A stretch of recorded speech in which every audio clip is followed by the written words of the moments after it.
los verán descubiertos, aquellos que se hacen cortaduras en el brazo, siempre traerán muchas cosas, muchos suéteres, etc. Aquellos que se hacen hoyos en la cabeza, porque se quitan el cabello, entonces cubrirán toda su cabeza de cabello y de tintes y de todo, para que no logre verse. En mutilaciones, bueno, eso generalmente se presenta en trastorno límite de la personalidad, pero en trastornos como bulimia y anorexia con depresión se presenta generalmente navajazos, cortaduras, sin llegar a mutilaciones. ¿Ok? Bueno, entonces, cuando yo abrevio sí, es autoagresión en este tipo de pacientes. Cuando hablamos de trastornos de la conducta alimentaria, es un trastorno que va desgastando, es un desgaste físico y psíquico continuo, por toda la maraña de cosas que el paciente idea constantemente, por los esfuerzos que hace por mantener una figura, y una figura idealizada bajo estándares demasiado altos, mismos que fueron aprendidos a lo largo del tiempo. Todo tiene un origen y va desde la relación objetal. Cuando hablamos de trastornos de la conducta alimentaria tenemos que ir desde quién lo alimentó, cómo lo alimentó, quiénes estaban a su derredor, y siempre no podemos decir que es únicamente la madre, también es mamá y papá. Nos vamos a lo que es el primer objeto de amor, que sería el papá o mamá. Se establece una relación muy dual, esto es un te quiero, te odio constante, te acepto, te rechazo constante. Ahora sí te ves bonita, ahora te ves espantosa, ya adelgaza, ¿no? ¿Sí? Es una relación que es tan dual y tan ambivalente en una forma constante que se crea en ellos un vacío, una ausencia o un exceso. ¿Qué es exceso? Es cuando el padre o la madre están todo el tiempo encima del hijo, ya sea hijo o hija, ¿a dónde vas? ¿A qué hora llegas? ¿Qué fea te pusiste hoy? Oye, a ver si ya te peinas. ¿Sí? Constantemente. El exceso generalmente es, los padres ven hacia sus propios intereses, no ven las necesidades del niño ni las necesidades del joven, únicamente velan por lo que ellos creen que es correcto. El paciente nunca es escuchado. Y eso lo dicen todo el tiempo en el discurso. Hay una ausencia, ¿por qué? Porque son negados, nadie sabe quiénes son o qué piensan, porque no los dejan.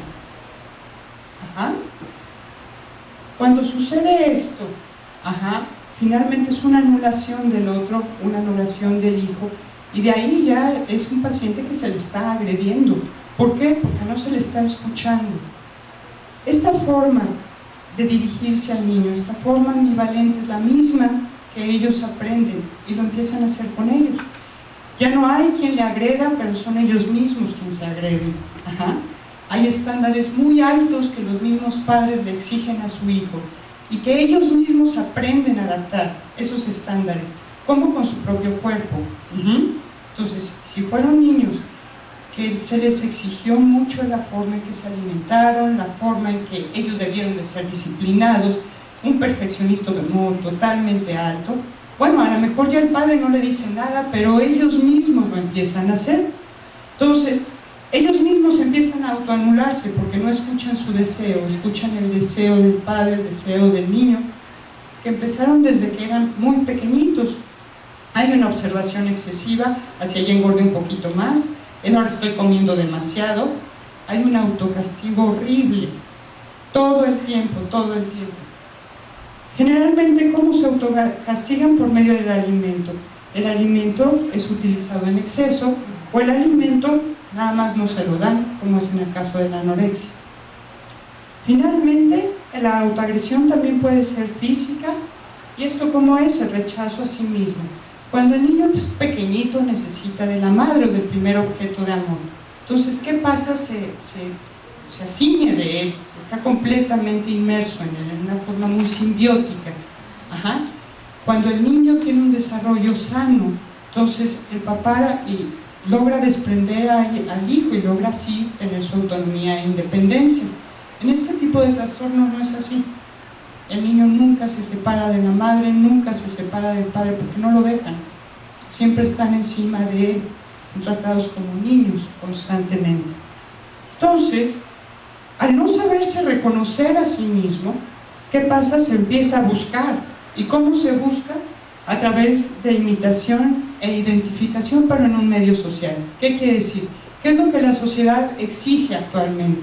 Bueno, pues exige que haya gente que esté muy bien preparada, exige que finalmente esté muy delgada, que haga ejercicio, etc., etc., etc.